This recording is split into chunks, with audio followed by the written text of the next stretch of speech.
پانچ وقت کی نماز پڑھتے تھے، اور ابھی جو پڑھتے ہی نہیں ہے وہ تو اس سے بھی 2-4 قدم آگے بڑھے. اللہ انہیں کہہ رہا ہے کہ دھوکہ دے دے وہ خدا کو، کلمہ دل سے کیوں نہیں پڑھا؟ زبان سے اگر پڑھے ہے تو ایمان والوں کو دھوکہ دیتے ہو یہ بتانے کے لیے کہ ہم بھی مسلمان ہیں، تاکہ کل ان کی حکومت آ جائے تو یہ ہمیں اپنا سمجھ کے کچھ 4 پیسوں کا فائدہ ہمیں بھی دے دیں. اللہ کہتا ہے یہ جو تیرا رویہ ہے نا میرے ساتھ اور ایمان والوں کے ساتھ، یہ بڑا خطرناک ہے. لہا 7 ابواب، جہنم کے 7 طبقات ہیں. کتنے؟ کچھ بولو. کتنے؟ اور جنت کے کتنے درجے؟ 8.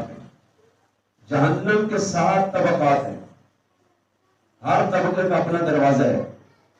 لِكُلِّ بَابٍ مِّنْهُمْ جُزْءٌ مَقْسُومٌ.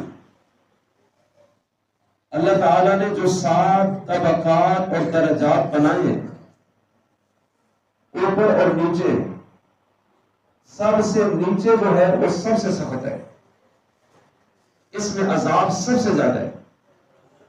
اور اللہ تعالیٰ فرماتا ہے ان المنافقین فی الدرک الاسفل من النار، جہنم کے سب سے نچلے طبقے میں میں منافقین کو ڈالوں گا.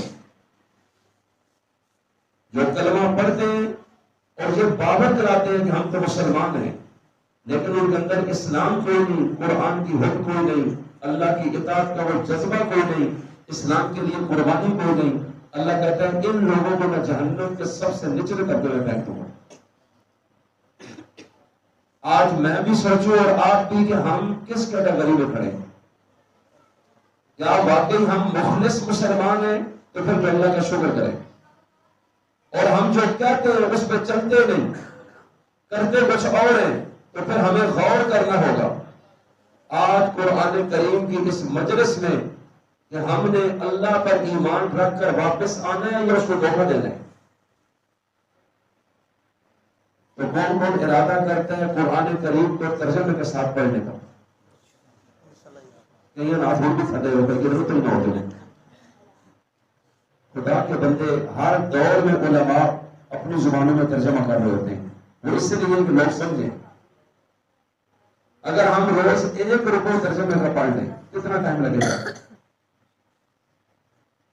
1 رکوع اگر روز ہم کریں تو 1 پارے میں 1500 رکوع، مہینے میں 2 پاروں کا ترجمہ تقریباً آپ پڑھ لیں گے. اور سال کے اندر زیادہ نہیں 20-25 پاروں کا ترجمہ تو ہو جائے گا آپ کا. 1 سال میں اتنا دماغ کھلے گا قرآن کا ترجمہ پڑھتے ہوئے کہ آپ پریشان ہوں گے کہ میں نے پچھلی زندگی ضائع کیوں کی. یہ اللہ تعالیٰ کی تجلی اس بندے کو خود کھینچ لیتی ہے اپنی طرف. تو جو نیت کرتا ہے وہ ہاتھ کھڑا کرے. السلام علیکم ٹھیک ہو جی؟ زبان بخار ہے. مولانا طاہر صدیقی صاحب جو بات کر رہے تھے نا، میں نے تقریر وہاں سے شروع کیا. اصل میں وہ مجھے بات کر رہے تھے قرآن پاک کے ترجمے کا.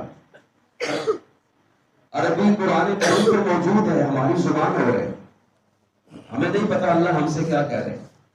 اور اگر آپ سیکھنا چاہیں، یاد کرنا چاہیں تو اللہ نے اتنا آسان بنایا کہ مشکل کوئی نہیں. پارہ نمبر 27 میں رب العالمین کا اعلان ہے وَلَقَدْ يَسَّرْنَا الْقُرْآنَ لِلذِّكْرِ فَهَلْ مِن مُّدَّكِرٍ، کہ ہم نے قرآن کریم کو آسان کر دیا ہے یاد کرنے کے لیے بھی اور نصیحت حاصل کرنے کے لیے بھی. ہے کوئی اس کو یاد کرنے والا یا نصیحت حاصل کرنے والا؟ اللہ کہتا ہے ہم نے تو اس کو آسان کیا ہے. چھوٹے چھوٹے بچے قرآن کے حافظ بن رہے، اور اگر کوئی اس کو سیکھنا چاہے ترجمہ کوئی مشکل نہیں، ایک ایک لفظ کا ترجمہ اس کو حفظ ہو جائے گا. اور ایسے لوگ ہم دیکھ رہے ہیں ابھی بھی ہے معاشرے میں، دینی مدرسوں میں موجود ہیں، وہ بھی اسی قوم کے فرزند ہیں. لیکن جب ہم ان کو وہ ماحول دیں گے تو وہ بہار آہستہ آہستہ پیدا ہو جائے گی.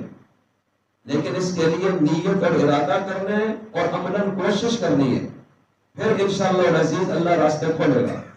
وَالَّذِينَ جَاهَدُوا فِينَا لَنَهْدِيَنَّهُمْ سُبُلَنَا، اللہ کہتے ہیں جو ہمارے راستے میں کوشش کرتے ہیں ہم ان کے لیے راستے کھول دیتے ہیں. لیکن جو کوشش ہی نہ کرے اس کے لیے تو ہم اپنی مہربانی کبھی بھی نہیں کرتے. آپ کسی بڑے لمبی روڈ اور سیدھی، اور دونوں طرف دیکھتے ہیں بڑے بڑے درخت روڈوں پہ لگے، اگر آپ گاڑی میں بیٹھیں کہ میں نے جانا ہے یہاں سے 10 کلومیٹر دور، اور ادھر سے اگر روڈ پہ جو دیکھیں تو یہ درخت اس طرح لگے ہوتے ہیں کہ آگے جا کے سمجھ آتی ہے کہ درخت ایسے روڈ بند ہو گئے. اگر آپ یہ سوچ کر کہ میں تو چلوں گا نہیں، آگے تو راستہ بند ہے، تو آپ کبھی بھی منزل پہ نہیں پہنچ سکیں گے. لیکن اگر آپ ہمت کریں کہ جہاں تک کھل ہے میں جاؤں گا، آگے دیکھی جائے گی، تو جب آپ چلیں گے اس راستے پر تو آگے کھلے نظر آئے گا. وہ بند نظر آنا آنکھ کا نظر کا دھوکہ ہے. اللہ کہتے ہیں کہ تمہیں نظر آ رہے رکاوٹیں، معاملات، حالات، میں نہیں کر سکتا، میری عمر کا مسئلہ، میں کاروباری، میرے اوپر گھر کی ذمہ داریاں، اب میری عمر گزر گئی، وہ وقت آپ سے نکل گیا، تو پھر تو حاصل کچھ نہیں. لیکن اگر تم اس کو سیکھنا چاہو، تم اسے سمجھنا چاہو، تو پھر ہم اتنا آسان بنا دیں گے کہ تم سوچ نہیں سکتے ہو اس کے لیے. اس لیے کہ قرآن کریم کو اللہ نے اتارا ہے تو اللہ یہ چاہتے تھے کہ لوگ سمجھیں، لوگ اس کو سیکھیں. اور اللہ کے رسول علیہ السلام نے کیا فرمایا؟ خیرکم من تعلم القرآن وعلمہ، تم میں سب سے بہترین شخص وہ ہے جو قرآن سیکھے اور قرآن کو سکھائے، قرآن کی تعلیم حاصل کرے اور قرآن کی تعلیم لوگوں تک پہنچائے. فرمایا سب سے اچھا انسان وہ ہے. اگر آپ غور کریں اس کائنات کے تمام انسانوں میں سب سے اعلیٰ انسان جسے انسان کامل کہا جا سکتا ہے وہ میرے اور آپ کے عظیم رسول ہیں. ان کی پوری زندگی اسی تعلیم و تعلم کی لائن پہ لگی. انہوں نے پوری زندگی قرآن کریم پڑھایا، سکھایا اور خود قدرت سے سیکھا، اور اسی کے استاذ بن کر رہے، اسی پر عمل کیا، اسی کے نظام کے لیے قدم اٹھایا، اسی کی تبلیغ کی. اس کے علاوہ ان کی سوچ میں کچھ تھا ہی نہیں. اور پھر جو لوگ ان کے ساتھ جڑے ان کے اندر بھی آپ نے اسی سوچ کو ٹرانسفر کر دیا. اور وہ جو عرب کے بدو جو کچھ بھی لکھنا پڑھنا نہیں جانتے تھے، انہوں نے جب عزم کیا اور وقت دینا شروع کیا، تاجر بھی آ گئے، زراعت والے بھی آ گئے، کاروباری لوگ بھی آ گئے، بچے، بڑے، بوڑھے، جوان، مرد، عورتیں، عرب و عجم، ہر لیول کے لوگ قرآن کریم سننے اور سیکھنے کے لیے پہنچے. اللہ کے نبی نے کبھی بھی اس میں بخل سے کام نہیں لیا. آپ نے ہر ایک کو وقت دیا اور ہر طریقے سے سمجھایا اور سکھایا. اور آپ نے 23 سال اس طرح کے لگائے کہ پورا ماحول جو قرآن کریم کو جانتا نہیں تھا، جب 23 سال قرآن کریم کے اس مدرسے سے جڑے، اللہ کے نبی کا جنازہ اٹھا تو یہ 1.25 لاکھ انسان قرآن کو سب سے بہترین سمجھنے والا بھی تھا اور قرآن کو سب سے بہترین پڑھنے والا بھی تھا. اللہ کہتا ہے جب تم کرو گے تو ہم تمہارے لیے راستے کھول دیں گے. ارے جن کو لکھنا پڑھنا نہیں آتا تھا، آج یہ ساری ہزاروں حدیثیں انہوں نے حفظ کر کے ہم تک پہنچائی ہیں. یہ قرآن کریم انہوں نے حفظ کیا اور ہم تک پہنچایا. یہ قرآن کریم انہوں نے قلم بند کیا. یہ احادیث علم نبوت انہوں نے ہم تک پہنچایا ہے. اور آج اگر اس طبقے کو نکال دو، آپ کے علم کی صنعت آپ کے نبی تک جا نہیں سکتی ہے. اور آپ خود کہتے ہیں کہ وہ لوگ پڑھے لکھے نہیں تھے، تو پھر انہوں نے جب ہمت کی، حوصلہ کیا، نیت کی، ارادہ کیا، جدوجہد کی اور عملی اقدام میں آ گئے، تو پھر اللہ نے مہربانیاں کی اور علم کے دروازے کھلتے چلے گئے. آپ تو پڑھے لکھے ہیں، آپ تو اردو بھی لکھ سکتے ہیں، پڑھ سکتے ہیں، انگریزی بولتے ہیں، کمپیوٹر کو چلا سکتے ہیں، موبائل کی دنیا سے آشنا ہیں، تو آپ اگر کوشش کریں تو کیا ممکن نہیں. اس لیے آج ارادہ کریں، ہم اللہ کے قرآن کو سیکھنے کی کوشش کریں گے انشاءاللہ. کوئی مشکل نہیں ہے. سائنسدان کتنا مشکل سے بنتا ہے انسان، تو محنت جب لوگ کرتے ہیں سائنسدان بھی بن جاتے ہیں. جہاز بھی تو کسی نے فضا میں اڑایا تھا، وہ دماغ لڑایا تو کامیاب ہو گیا. آپ چیک کریں، ہزاروں لاکھوں ٹن وزنی بحری جہاز سمندر کے دوش پر چلانے والے اپنی سوچ کے ساتھ اٹھے اور کامیاب ہو گئے. اور جب عزم کیا، سوچ کر کے محنت کی، تو امریکہ سے بندہ اڑتا ہے اور چاند پہ جا کے قدم رکھتا ہے. اس نے ذہن بنا لیا کہ میں نے چاند پہ جانا ہے. اس کے لیے بس ذہن بنانے کے بعد وہ اس راستے پر چلا، محنت کی، اسباب ڈھونڈے، وسائل، علم، تعلیم، اور آخر کار دنیا نے دیکھا نیل آرمسٹرانگ پہلا شخص امریکہ کا جو چاند پہ چلا گیا. تو انسان اگر کوشش کرے سب کچھ ہو سکتا ہے. آج جب آپ جاتے ہیں ڈاکٹر کو لکھنے کہ جناب مجھے کوئی مسئلہ ہے چیک کرانا ہے, وہ فوری طور پہ خون کا ٹیسٹ لکھتا ہے, اور جب ہم لیبارٹری والا خون اتنا سا لیں گے اس کے بعد رپورٹ دیتا ہے, ڈاکٹر پڑھ کے سناتا ہے آپ کو جگر میں مسئلہ ہے, آپ کے گردے میں کس سائز کی پتھری ہے, آپ کے کمر کے اندر بور میں یہ مسئلہ ہے. یہ خاموش خون کی زبان ان لوگوں نے پڑھی اور سمجھی ہے. تو قرآن کا ترجمہ کرنا کون سا مشکل ہے؟ آج آپ کے سامنے نہیں ہے, وہ خون نکال کے بیماری اندر کی بتا رہے ہیں. تو خون نے خاموش زبان سے کمپیوٹر کی زبان میں وہ بات کی اور یہ سمجھ گئے. تو انسان جب کوشش کرتا ہے تو سب کچھ ہو رہا ہے. تو بھائی کوشش کریں گے.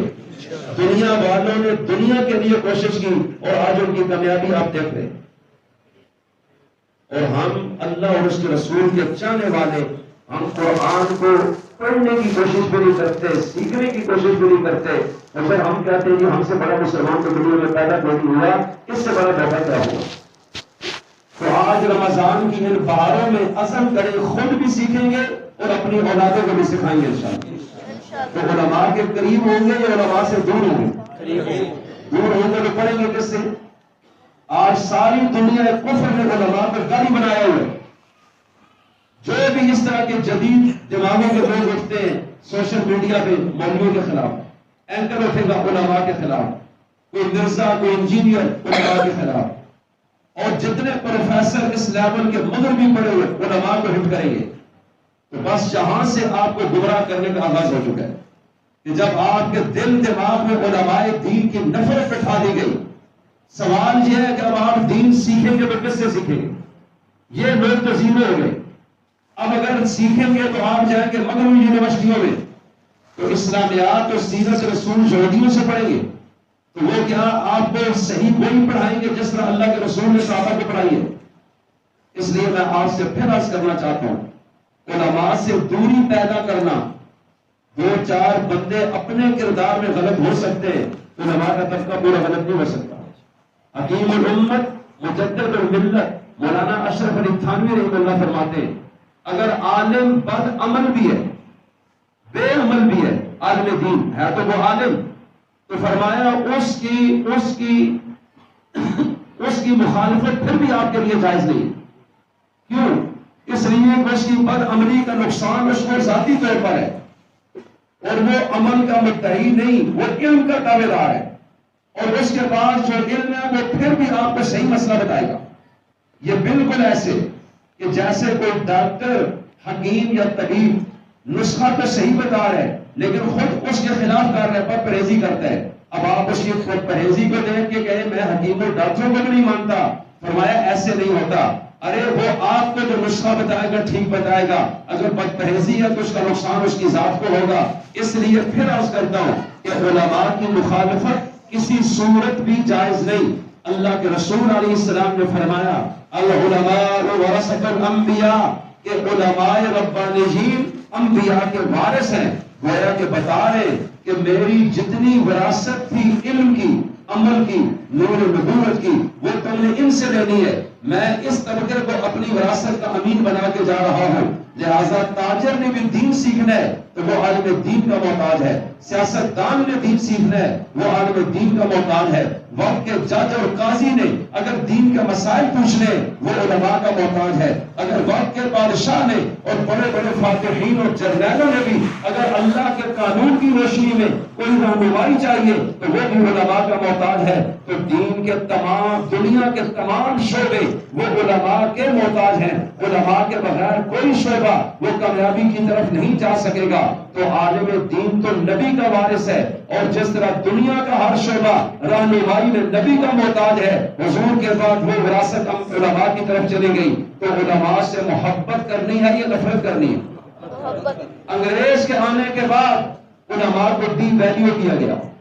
یہ ساری مراعات اس طرح کے لوگوں کو دے دی گئی اور ان کی عزتیں اور فضیلتیں.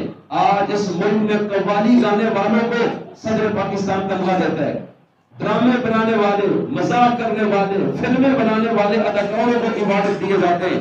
لیکن آپ نے کبھی نہیں دیکھا ہوگا کہ اس ملک میں کسی نے بخاری حفظ کی، اس کو گورنر نے کوئی ایوارڈ دیا ہو، کسی بچے نے کم عمری میں قرآن پاک حفظ کیا ہو، اس کو اس ملک میں کبھی کوئی ایوارڈ دیا گیا ہو، یہ اس لیے کہ انگریز یہ بتا کر گیا تھا کہ ان لوگوں کے سر پہ ہاتھ نہیں رکھنا، تم ہمارے بچے ہو اور ہم نے تمہارا دماغ بنایا ہے اور تم نے ہماری روش پہ چلنا ہے۔ اس لیے میرے عزیزوں، یہ ملک بنا ہے اسلام کے نام پر، بڑوں نے قربانی دی تھی، اب ہم نے ان کی اس قربانی کو بچانا ہے اور اس ملک میں اسلامی نظام کے لیے توجہ کرنی ہے اور قرآن سے جڑے بغیر یہ منزل کبھی بھی حاصل نہیں ہوگی۔ تو اس کے لیے کون کون ارادہ کرتا ہے کہ وہ قرآن سیکھے گا اور اپنی اولادوں کو بھی ساتھ سکھائے گا انشاءاللہ۔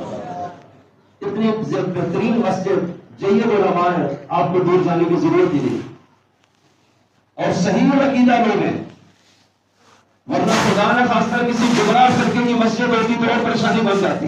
آپ اس سے سیکھتے کیوں نہیں؟ اپنی اولادوں کو آپ ان کے پاس لائیں اور ٹائم طے کریں، 2-3 سال میں وہ بچہ الحمدللہ قرآن کریم کو سمجھ جائے گا، اس کے اندر ایک شوق پیدا ہوگا اور صرف پڑھے گا نہیں، اس تعلیم کے ساتھ ساتھ اس کے بول چال میں فرق آ جائے گا، اس کی نظر پاک ہو جائے گی، دل دماغ کے خیالات پہلے سے یکسر مختلف ہو جائیں گے، اس کے بولنے کا انداز، ملنے کا انداز، لوگوں سے ساتھ تعلقات، محبت کا انداز چینج ہو جائے گا۔ یہ اس کتاب کا اثر ہوگا۔ آج دیکھیں جو لوگ گھوڑے پالنے والوں کے ساتھ رہتے ہیں تو گھوڑے میں شوخی ہوتی ہے تو ان لوگوں کے اندر بھی تکبر پیدا ہو جاتا ہے، ماحول کا اثر ہوتا ہے۔ تو جب علماء ربانیین کی مجلس میں وہ بندہ آئے گا، نہ چاہتے ہوئے چند مہینے بعد اس کے اثرات شروع ہو جائیں گے، بول چال، عاجزی، دوسرے کے ساتھ تعلق، محبت، یہ اشخاص اس ماحول سے پیدا ہو جائے گا۔ نبی کریم علیہ السلام نے صحابہ کرام کو ماحول سے سکھایا ہے، محبت کے ساتھ وہ چیزوں کو پیدا کر دی، اور وہ حضور کی ایک ایک ادا کو لے لیتے اور دیکھتے دیکھتے پورا رنگ ان پہ چڑھ گیا۔ اور پھر اللہ نے کیا فرمایا؟ صبغۃ اللہ، یہ اللہ کا رنگ ہے۔ ومن احسن من اللہ صبغہ، اللہ سے زیادہ خوبصورت رنگ کس کا ہو سکتا ہے؟ یہ تمام صحابہ کرام خدائی رنگ میں رنگے گئے، قرآن کریم کو پڑھا، سیکھا، سمجھا، پھیلایا، اور پھر اس کے اس نظام کو ملکوں پر لاگو کرنے کے لیے انہوں نے ہر قربانی عطا دے دی، اور پھر اللہ نے بھی ادھار نہیں چھوڑا۔ جو انتہائی نیچے چلے گئے تھے، رب نے چند سالوں میں ان کو دنیا کی حکومتیں عطا فرما دی۔ وہی عرب کے بچوں، دیکھیں کوئی گورنر ہے، کوئی جنرل لگ گیا، اور کوئی جج لگا ہوا ہے، اور کوئی وقت امیر المومنین، یہ کون لوگ تھے؟ آپ چیک کریں، پڑھیں اس کی ہسٹری کو۔ تو اللہ تعالیٰ نے دنیا کی کامیابی بھی قرآن کریم کے ساتھ جوڑی، لیکن المیہ یہ ہے کہ آج ہم اس طرف آنے کو تیار ہیں۔ آج اگر حکومت اعلان کر دے جو بچہ حافظ بنے گا اس کو 2 لاکھ روپے انعام، تو آپ دیکھیں گے ساری قوم حافظ بنانے لگ جائے گی بچوں کو۔ یہ دیکھتے ہیں کہ ہمیں ملتا کہ ہم اس طرف جائیں۔ اللہ کے وعدے پر یقین کی کہانی نہیں۔ جہاز اگر اعلان ہو جائے کہ جو نماز نہیں پڑھے گا جو تیار ہوگی، صبح دیکھنا ہے مسجد میں جگہ نہیں ملے گی، یا لالچ ہے یا ڈنڈا ہے، تیسری چیز کو نہیں مانتے۔ کیوں ہے؟ تو سب سے سچا کون ہے؟ بولو، ہمارا کیا ایمان ہے؟ سب سے سچا کون ہے؟ جب اللہ کہہ رہے ہیں کہ اس کتاب پر عمل کرو میں تمہیں کامیابی دے دوں گا، تو وہ سچ بولتا ہے یا جھوٹ بولتا ہے؟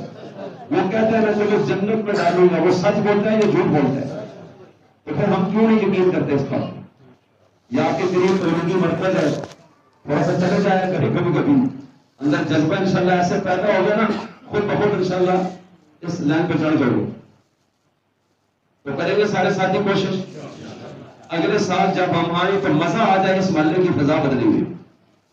اپنے بچوں بچیوں کو بنائیں آپ افسر، لیکن اس سے پہلے مسلمان بنائیں، پہلے حیا اس میں ڈالیں، اس ماحول میں بھیجیں جہاں حیا اس کے اندر پیدا ہو۔ اگر یہ چیز نہیں سکھائیں گے آپ کے لیے پریشانی دنیا میں بھی بنے گی اور آخرت میں بھی۔ یہی اولاد کوئی تعویذ سے کبھی گدھا انسان نہیں بنتا، آپ نے اس کو اس ماحول میں گدھا بنایا ہے، اب آپ نے بھگتنا ہے، یہ دنیا کے اندر رسوائی ہوگی۔ اور یہ ہم دیکھ رہے ہیں، روزانہ دیکھتے ہیں لوگ آتے ہیں، کئی لوگ زندگی میں ایسے میرے پاس انتہائی دور ہیں، اب بھی آتے ہیں، کہیں کبھی کوئی نہ کوئی کہیں سے نکل آتا ہے کہ جی بہت مسئلہ ہے، اولاد میں فرمان ہے، اس کو ایسے بھی آئے، انہوں نے کہا ہمارے بیٹے نے ہمارے چلے پہ تھپڑ مارے، تو میں نے کہا پھر جب وہ چھوٹا سا تھا تو آپ نے ڈالا کہاں ہے؟ آپ بھی اس ٹائم پر نماز کو گالیاں دیتے ہو گے نا. تو ابھی بھولتے اب ہم کیا کر سکتے ہیں؟ دعا بھی کرے، دعا سے وہ جانور انسان تو نہیں بنے گا. ماحول تو آپ نے غلط دے دیا اس کو. جس ماحول میں آپ نے ڈالا تھا وہ وہاں سے 2 نمبر بن چکا ہے. بنیاد غلط ہو گئی ہے. ایک عمارت بنا رہے ہیں، بنیاد غلط ہے تو اوپر جتنی زیادہ عمارت بنے گی اور پریشانی بنے گی. یہ خوشی کی بات نہیں، پریشانی کی بات ہے کہ زیادہ نقصان ہوگا. جب تک بنیاد درست نہ ہو مسئلہ حل نہیں ہوتا. اس لیے اللہ کے رسول علیہ السلام نے فرمایا بچہ 7 سال کا ہو اس کو نماز میں لگا دو. 10 سال کا ہو نہ پڑھے تو ذرا سختی کرو. پھر بچوں کے بارے میں بھی کہ وہ گھروں میں کسی کے آئے تو اجازت دے کے آئیں. 3 ٹائم سورہ نور میں ذکر کیا کہ دروازہ کھٹکھٹائے بغیر مت گھر جائیں. پھر دوسروں کی عزت، آبرو کے قوانین یہ تو بچوں کو بچپن میں سکھائے جاتے تھے. بول چال آداب یہ بچپن میں سکھائے جاتے تھے. لیکن بچپن میں اٹھا کے بیگن ہاؤس میں ڈالا، شروع سے موسیقی اور ڈانس سیکھ کے باہر آ رہے ہیں تو مستقبل میں کیا وہ آپ کے لیے سورہ یاسین پڑھے گا. ایسے کئی زندگی میں ہم نے واقعات دیکھے اور سنے کہ جب بچہ بہت بڑا بھی افسر بنا، لاکھوں کما رہا ہے اور باپ مرا تو اس کو جنازہ پڑھنے کا نہیں آتا تھا. اب وہ مولویوں سے رابطہ کرتا ہے بچے بھیجو تو قرآن پاک پڑھ لیں، خود پڑھنے کا بھی نہیں آتا. تو اب یہ جتنا بھی بڑا افسر ہے یہ جو قبر میں گیا اس میں کیا فائدہ ہوا ہے؟ سارا کچھ تباہ برباد کر دیا اس نے اپنا. تو ہاتھ کھڑا کرے آپ میں سے ہر وہ شخص جو جہنم میں جانا چاہتے ہیں. ہے کوئی ایسا؟ اب ہاتھ کھڑا کرے جو جنت میں جانا چاہتے ہیں. تو جنت میں جانے کا وہی راستہ ہے جو میں نے بتا دیا. پکی بات ہے جنت میں جانا چاہتے ہیں تو بچے کو جنتی بنائیں گے یا جہنمی بنائیں گے؟ تو جنتی قرآن کے قریب ہوتا ہے یا دور ہوتا ہے؟ تو یہ سوچ لیجیے. پھر اللہ تعالیٰ سمجھ کر عمل کی توفیق عطا فرمائے. وما علینا الا البلاغ.